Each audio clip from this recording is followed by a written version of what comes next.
to the greatest panel. Round of applause for those amazing writers. So I'm just gonna give some questions, all right? Behind the cameras. My voice is a little bit cracky, but I think you can hear more. The first question we're gonna start is where the idea is coming from each of you. All right? So, Dan, give me 1 minute. Go ahead. Introduce yourself, before you answer the question. So, yes. I'm Dan Morrison. Pleasure to be here. And the question is, where did the idea come from? Where the idea is coming from for you when you write scripts? Yeah. So for this one, the name of my script is Pay Dirt, and it's about a former CIA operative turned speechwriter, and he's trying to make the transition from those two worlds, from piano wire to pen, if you will. I would be lying if I didn't say part of the idea came from the fact that at one point in my career I was a speechwriter, and I didn't think there were enough characters out there in film world who were speechwriters. There's been some, but not as many as I would have liked to have seen. And it's an interesting perch to observe the world as a speechwriter. You're invited to rooms that you normally wouldn't be invited to, for example, and they're the ultimate observer in many ways. Introduce yourself also, mention your script. Okay. My name is Haylee Hemphill. My script is called The Purple Plea, and the idea came from an accident that myself was in. Back in June 2020, I was in a horrific accident that almost took my life. When I came to, the truck was on fire, and I had to kind of prepare to burn alive. But a man saved my life last minute, and I put my all into this script to share my story. And I just really hope I can inspire someone to just keep on going. It's very hard. I've had to relearn how to walk. Like there's just been so much to it, and I just really want to make a positive impact on people and bring my story to life. Hi, I'm Kristen Muma Rivers, and I guess where the ideas come from. Well, I became disabled in 2019, and I didn't see a lot of TV and film that reflected my experience on the screen. I thought that I was going to heal and get better and be walking in no time, and it turns out that 90% of the time that isn't actually the case. And so for me, I started writing to kind of dispel the tropes and the common things that we do see in TV and film, and raise awareness for disabilities. This script, Rage, in particular, is actually being filmed in April, and it was loosely based off a dating experience another girl in a wheelchair told me about that was just horrific. I won't say her name or put anything into words, but I felt like I needed to put a twist on it and get it out there to start raising awareness for what we go through as people in wheelchairs.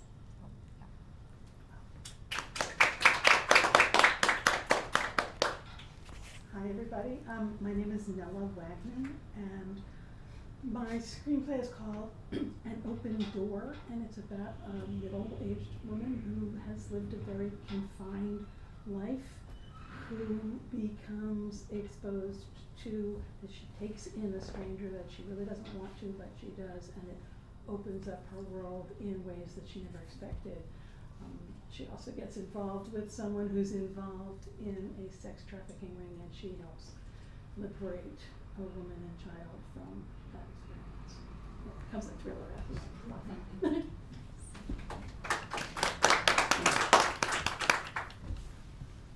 I'm an old jarhead. I really don't need a microphone.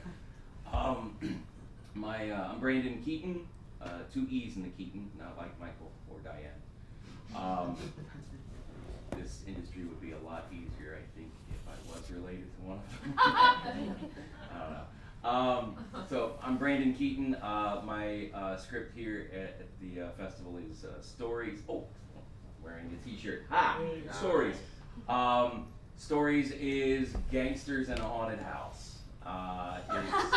That's what it is. 2 for 1. So take the guys from Goodfellas, put them in a haunted house, and chaos ensues.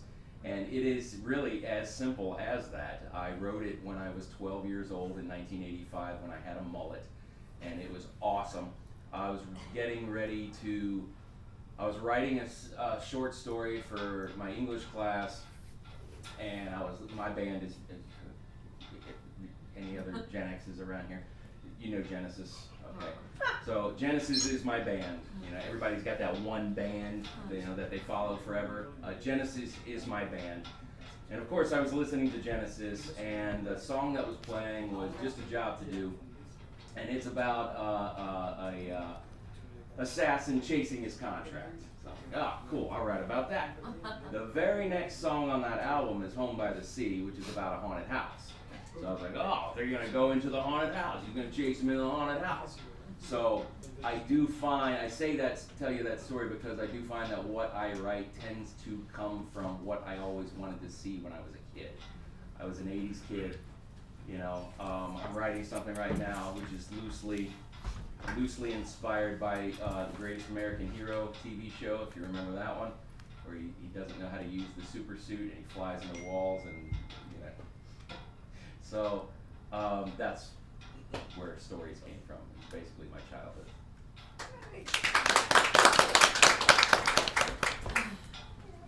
We've done it. So, my next question is, how do you guys approach the blank page? Yeah, the big question I think that every writer has to deal with. I used to be a reporter, financial reporter, and you didn't have an option. You just had to start to write. I think when you're forced into the situation, it makes that writers, you don't have the luxury of, I can't figure out what to write today.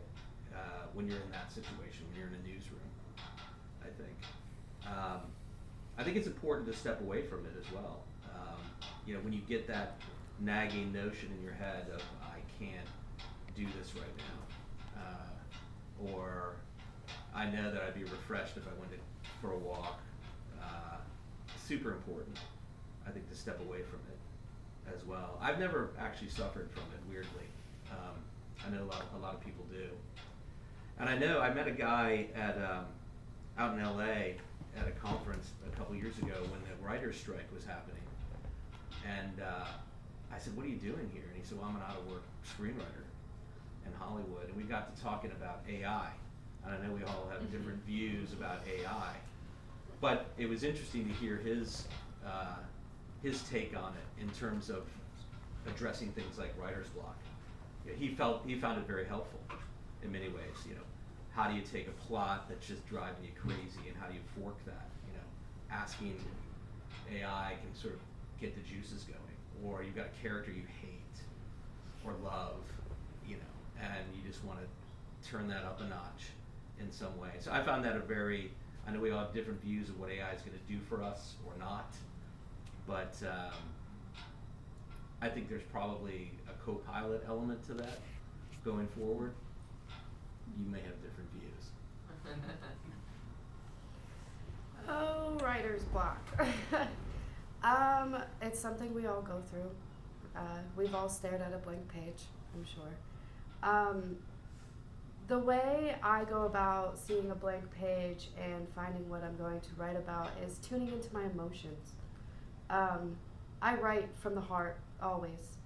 And tuning into my emotions and just kind of playing around in my head, that's where I find my words, and that's how I knock out writer's block, is emotions.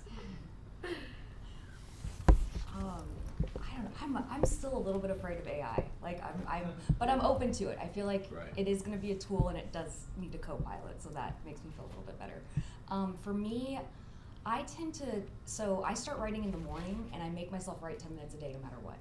I had a coach that was like, you just have to write, whether you're writing crap or, you know, it's not like you have to show it to everyone if you're just writing. And then for scripts in particular, I usually start a new script, so I'll have 3 scripts going simultaneously.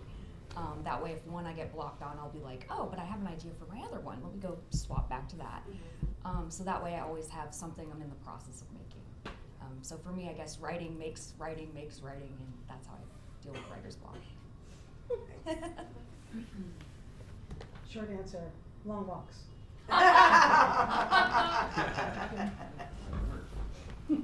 I'm an ADHD kind of person, so if I get focused in on it, I'll write like 50 pages. If I'm having trouble getting focused, I find that I tend to write at night between 9 and 2 in the morning. And I go into it knowing that no matter what it is I'm writing, it's gonna suck. And because the first draft always sucks. And it just get it on paper is what, or computer screen. Just get it down, just get it out of you and on paper so that you can then, go back and rewrite. The real writing, in my personal humble opinion, and I'm probably the least experienced up here, is done in the edit, and when you go back and rewrite it, just get it out, and just understand it's not going to be, it's not going to be a masterpiece the first draft. Alright, let's go back to you guys. I don't know if you guys feel like sharing your process of how you guys write a script, right? Because there are ways that people write scripts, right? You start with your idea, you go to the middle, and then you guess your final, right? More or less, other people go just right. For you guys, how is your process? If you like to share with us when you write your pay dirt, for example. Well, when I was writing Pay Dirt, I think with anything, I share that view. Just get it down, and then do your construction, around that. Fall in love with rewriting. I think that's hard for everybody, right? So, I'll admit, I initially didn't like rewriting, like in my life, generally, and you have to come to grips with that. Fall in love with rewriting, I think. I imagine somebody chiseling a statue, a block of marble, iron, whatever, and you're just like chipping away at it constantly. I was making changes this morning before I even came here. I thought, I don't like that, like something, you see something in your day, somebody has a conversation with you, and you're like, I need to change that. I'm always like a mechanic tweaking, I think. Yeah. I can agree with you, Dan. Rewriting. You aren't going to be perfect the first time, or ever. No one's perfect. But yeah, rewriting.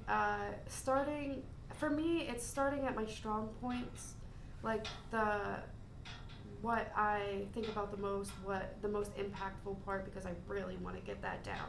And then adding all the other details in there and the smaller scenes and stuff like that. That's how I construct my scripts. I found when I write, I tend to start with like the inciting incident, like 15 to 20 pages in for a feature film. And that's kind of the most important part, or that's what drives me and gets it going. And then I'll freestyle write from there, usually finding the opening later because I like to hide Easter eggs in the opening. Cute. Yeah, so that's kind of how I write. And then I like to edit as I go, which is kind of a nightmare, but also keeps me focused, because I do have that thing where I'll hyperfixate or hyperfocus and I'll write for 5 hours and it'll just be like knocking out 60 pages and then going, wait, this doesn't align with that. So the next day I'll go back in and edit as I go, and it kind of helps keep me on point. I guess I start by imagining certain scenes in the film, where that's kind of how it comes to me, little chunks. And then after a certain point, I will list the events. And I find that those lists are very helpful. Just, 1, 2, 3, 4, this happens, this happens, this happens. And then I realize I see where the holes are and what I have to fill in terms of getting from point A to point K. And those lists usually show me where those holes are. Again, I'm an old jarhead, so I like to plan out on a map my plan of attack. Now, stories has been in my head for 40 years, so I didn't have to write anything out. But generally what I do is, other than stories, is I'll take the standard story structure and I'll put scenes, and I'll write it down, and okay, now how do I get there? So I'll put the scenes that I want as the tension rises, and then I'll start writing to get me to each of those places. I don't know if that makes sense.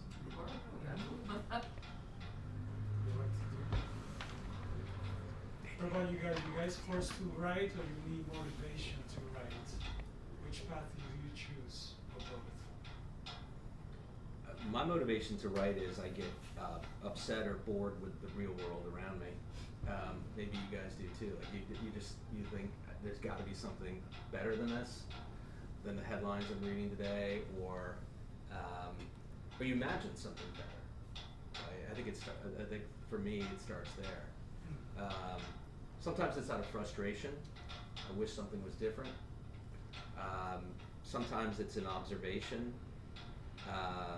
A little bit of wisdom that you gain over the course of that day, that week, that month, and you're like, I want to address that in some way.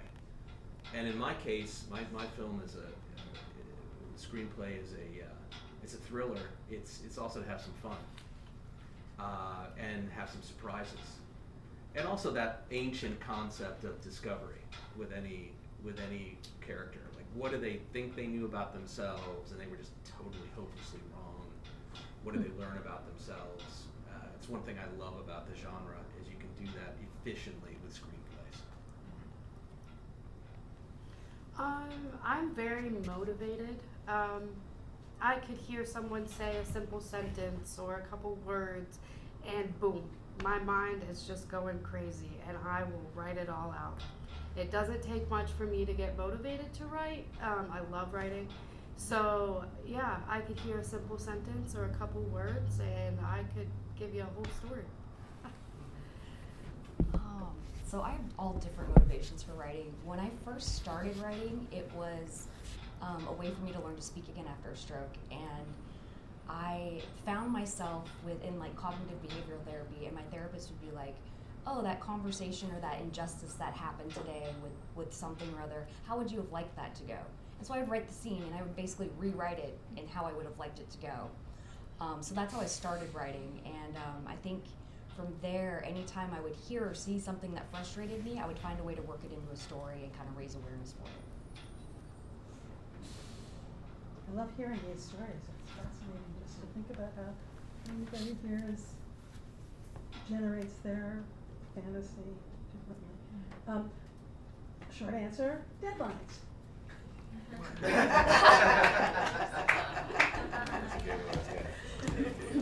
You're always clear and concise. I know. To the point. Scripts are great. So,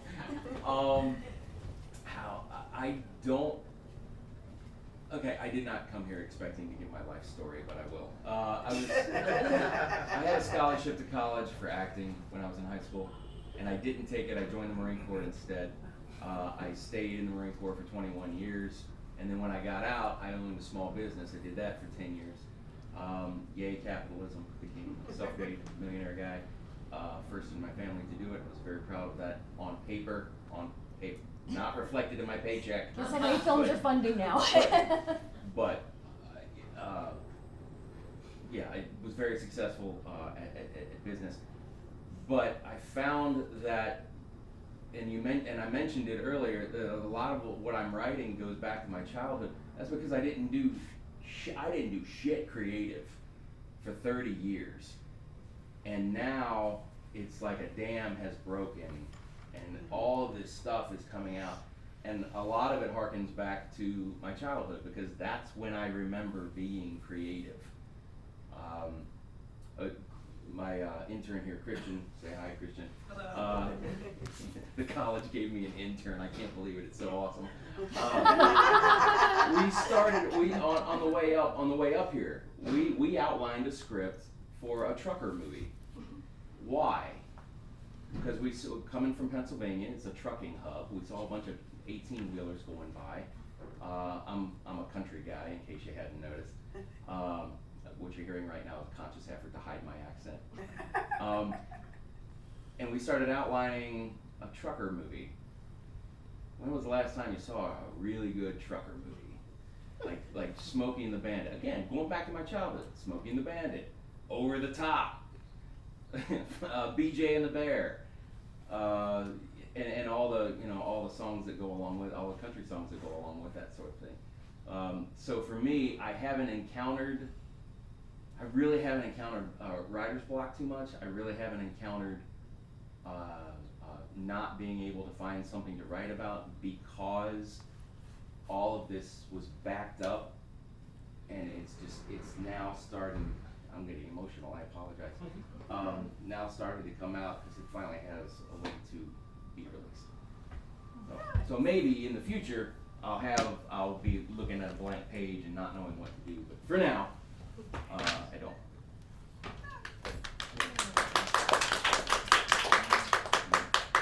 So let's talk about dialogue.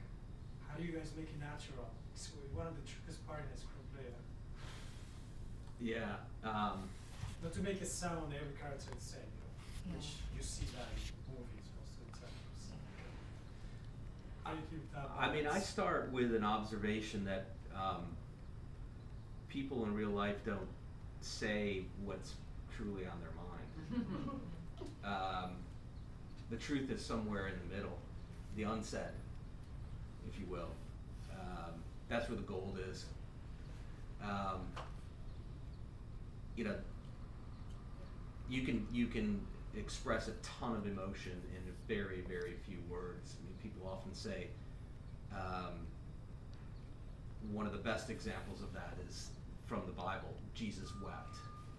Like, wow. If we could all like do that be that efficient with words. It's incredible. But I start there with a recognition that people struggle to say what's really on their mind, and then I go from there. Well, everybody's different. Everybody has a different personality, and your characters have their own personality, their own life story, and that's kind of where their dialogue comes from. Short and sweet. I did a bunch of improv I was an actor in front of the camera for a long time, and so in improv you learn about character points of view pretty early on, and so I would advise people that are writing to take an improv class for sure, because it teaches you to create a point of view, a unique character, and stick with it. And so I like to go from that sense and that essence, and then also I like to base it off of people that I meet or that I know, and then enrich their backstory. Maybe you won't see their backstory in the script, but they always have a secret. All my characters have some secret that they're battling internally that maybe the audience knows or doesn't know about. I agree with you entirely about improv, Kristen. I think that's very helpful, and it keeps your juices flowing, and teaches you how to keep your juices flowing. And I agree with you, Dan. People never say what they mean. People rarely speak on point. And the most unnatural sounding dialogue is usually when people are speaking on point, because no one does that. I know a place where people do that. It's called the military. Very direct, and this is the part that sucks within the suck. So your first draft, like I said, is gonna suck. For me, the thing that sucks the most about that first draft is the dialogue. I struggle with dialogue. Again, 30 years of my life, I was in an environment that was very direct. And you owe it to your subordinates to be direct. And they owe it to you to be direct, because you can't be wishy-washy about what it is you need or want or trying to do.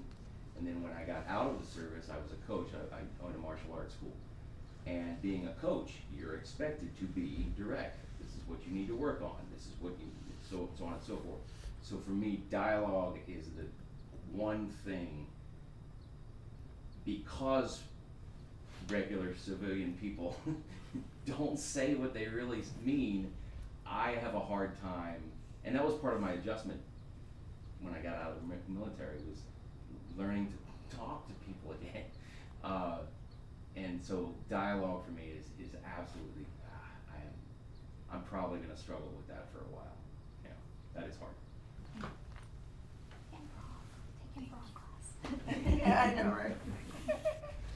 So let's talk about AI. You guys see it like a tool or like a threat?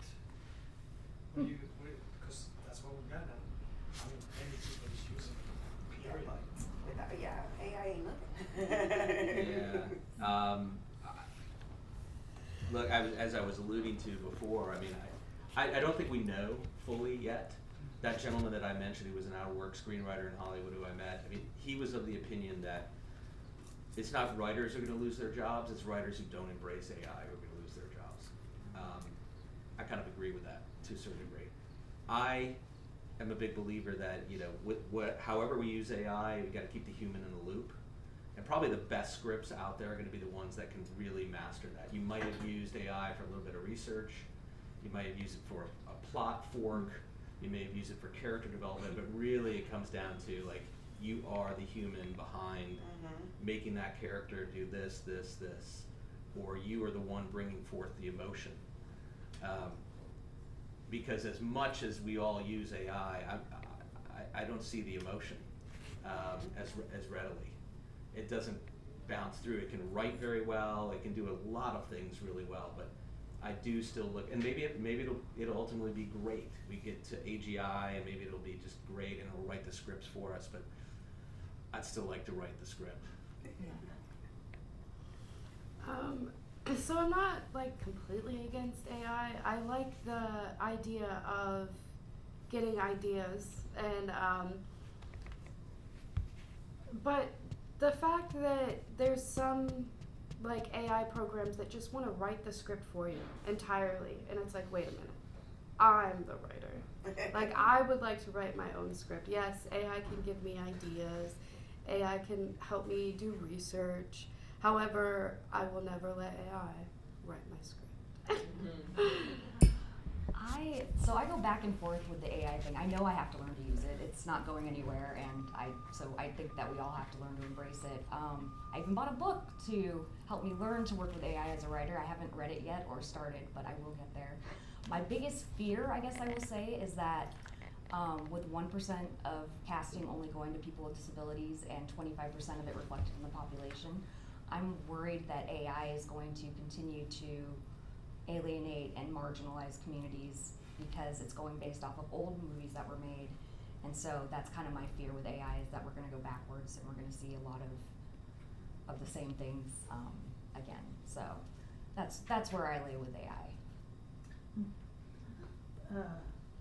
Last year at Cannes, there was a Microsoft booth, and they were talking a lot about AI, and what they said over and over, which I think resonates for me and feels like it would work, is that it's a tool. You can't ask it to write your script, but if you have to change the location of the script from Pennsylvania to India, it will help you find all the places in the script where you can make little changes, stuff like that. And that was kind of the example that they set out, and that makes sense, and that's a tool. So that's kind of how I look at it. I have to agree. Again, I'm coming from a business side of things, and the nature of business is to streamline itself if it wants to survive as a business. Is to streamline itself, and if you ever read the book, anybody ever read the book Rich Dad Poor Dad? Oh yeah. I felt like I was waking up from the Matrix reading that thing. But the nature of business is to become smaller or invisible. And if you think about your banks, back in the day, you would take a paper check from work, and on Friday you would go to your bank and you would cash your check and put money in the bank.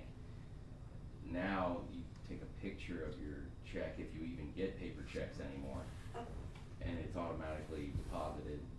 Most of us are on direct deposit if you have a regular day job. So it becomes invisible. It becomes smaller. There's a couple of banks now that have no location other than the internet.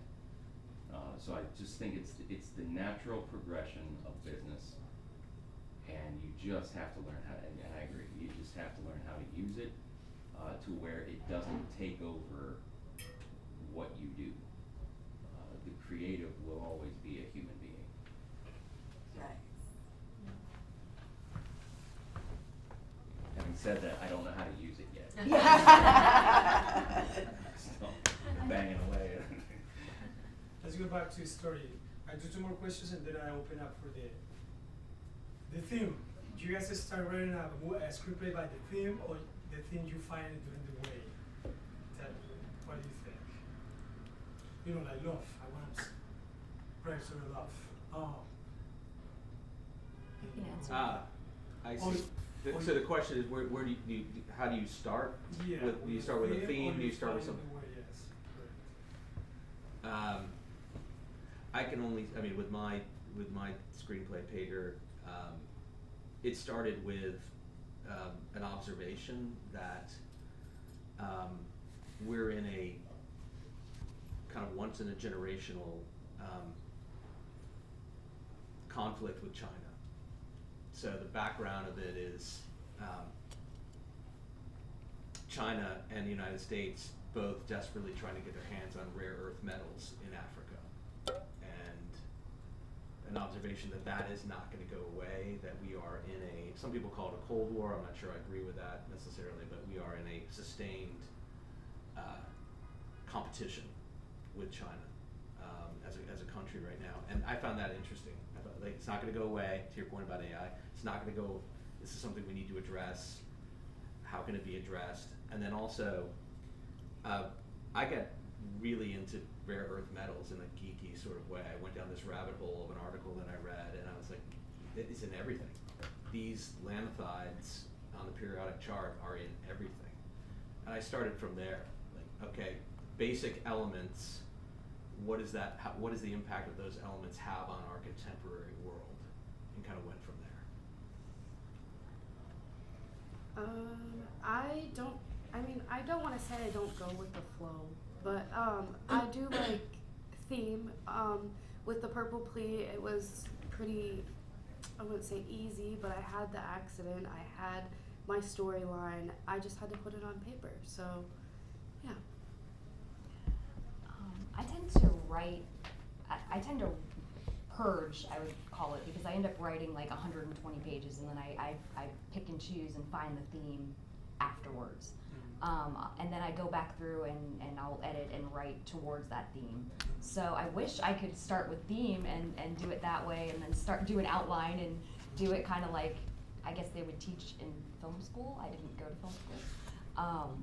But I kind of have a reverse process because I enjoy writing and I just will sit and type for hours and I find my theme that way. I think that I have a sort of a gut feeling about what I'm sort of longing to express, and eventually a story sort of kind of grows up out of that, and then I see what the theme is. Y'all are really good.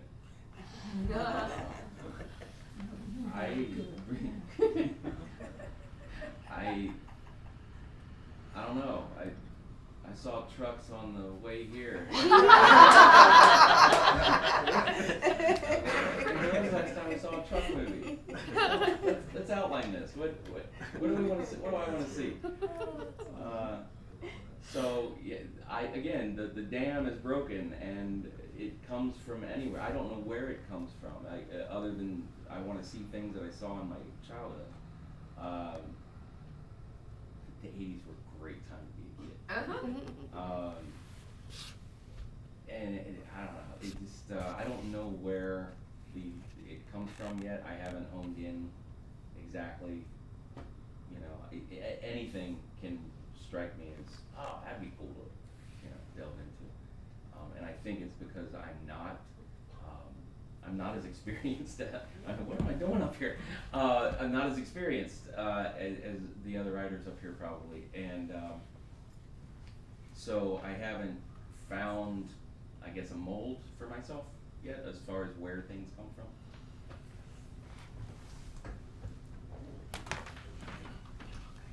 And my last question is quite tricky, guys. So you can complex, you can answer the way you want it. What makes a great screenplay? As a writer, I want to know that. Singular questions. I'm not gonna pretend to know the answer to that. We're all learning as we go along, right? Like, I guess one thing I try to do, I try to imagine, we use the word screenplay. It's not really a play, it's more of a blueprint for a film. That's how I view a screenplay. And I think a lot of people who write forget that. There's gotta be a structure. The biggest challenge I have is pretending, is stepping back from giving directional prompts to a director, right? Because I've been given advice that directors hate that. Like, just stop telling us how to do our job, you know? It's, and fair enough, I think that's right. But I try to imagine that it's not a screenplay, it's not a play, it's a blueprint for something you imagine on screen. Just like you said, structure. Oh goodness, what was I gonna say? Just agree. Yeah. I'm just gonna agree with you because it slipped my mind. It might be because it's early, but I already forgot the question. So sorry. What makes a great screenplay? Oh, okay. You as a writer. For me as when I read other screenplays, I love if I laugh, cry, and think. Like those are like the three things. And yeah, other than that, I agree. All of the above. But what I really love about it, or what I think really makes a great screenplay, is efficiency. I like it when it ties together in a natural way, not a fakey Deus Ex Machina way, and you know, when it goes to where it needs to go efficiently. The lives, what's the film, is it called The Lives of Others? Film about Eastern Bloc journey.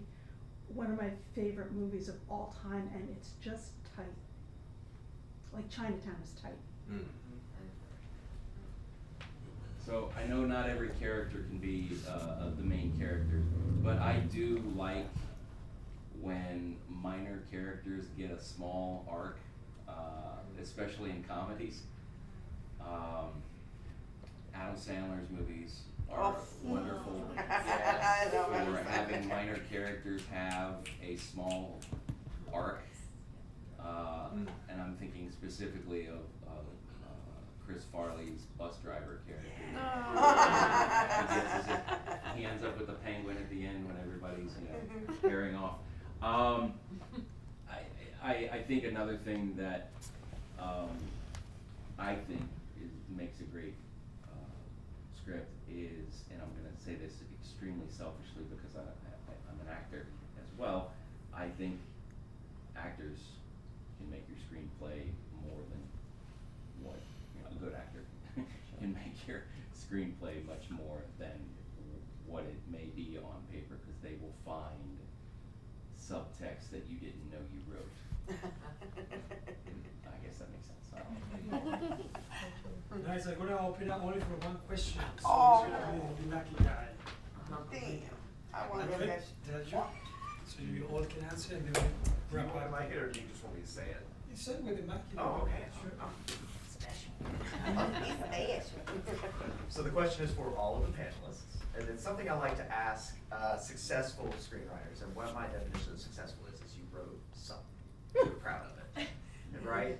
So my question to you is there's a lot of subjectivity in this world and in this career, where as a writer you put so much passion and so much love and trust into the script that when you let somebody take it and they're gonna bring it to life, are you one of those people that's like, it has to be exactly how I wrote it because I wrote it with this passion, or do you trust in the creativity of the director and the team bringing your vision and your imagination to life? What do you think about that? For me, I think you have to trust the team. I'm one of those writers where I'm like, I've done my part, now it's your turn. Because I think that it's really important to surround yourself with directors and creatives that you like and you enjoy their company. So yeah, that's for me, I'm pretty easy. Just done my part, you guys take it from here. I think in the industry, the industry itself favors, you bought this from me and now it's yours. You don't get a choice. Very different in the theater, where the playwright is more central. So that's a great segue for what I'm about to say. My first feature film that I produced, Turbo Cola, available now wherever you go to watch movies. It was adapted from a play, and and she hated everything we did to her play in order to turn it from one medium into another.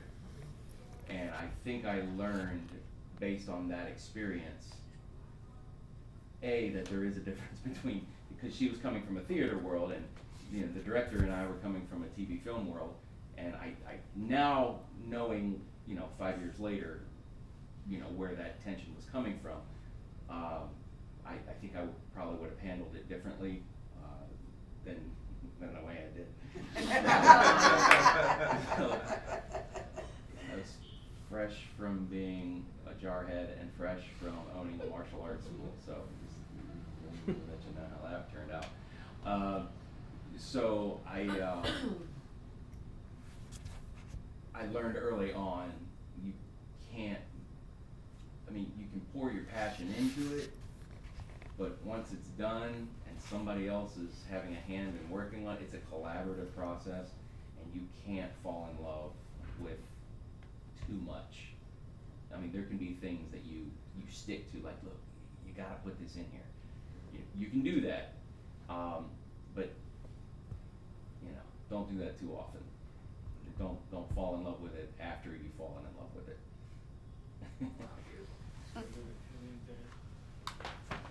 Hey, thank you for the question. Appreciate it. Look, it's taken me a long time in life generally to figure out that you're not in control in life. And if I could use that analogy for this, and also the other analogy, you have certain red lines. I think that's clear. Like, no way, you're not doing that. But you got to keep that minimal, I think.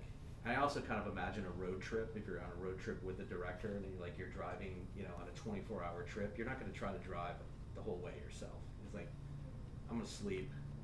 You take the wheel. We're doing this together. So with other scripts, I would trust the creative process, but because this is my story, this is my passion, this is what I put my all into this. I don't want to see someone take it and make it their own. This is my story. So yeah, not that I don't trust the creative process. However, again, my story, don't mess it up. We got just one more I just question. have one question for Brandon quickly. And that's with 21 years in the military. Have you thought about writing a military story, or do you have some stories in your head that you think you need to get out? I'm writing one now.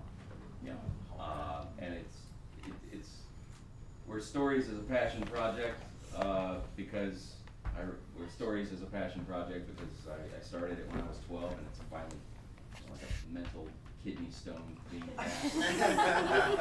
being done. We're filming it in July, which is awesome.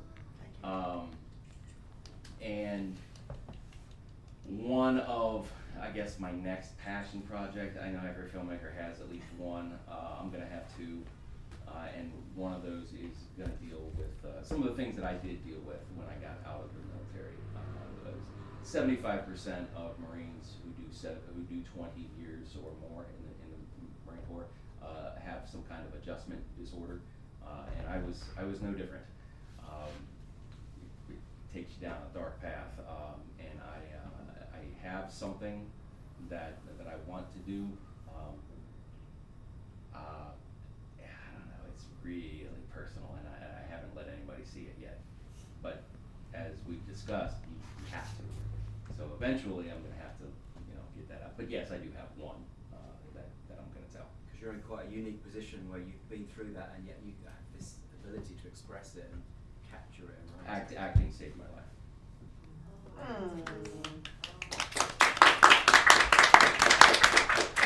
So everyone, this is it. I hope you guys enjoy. I learned something for sure. Oh, absolutely. Round of applause.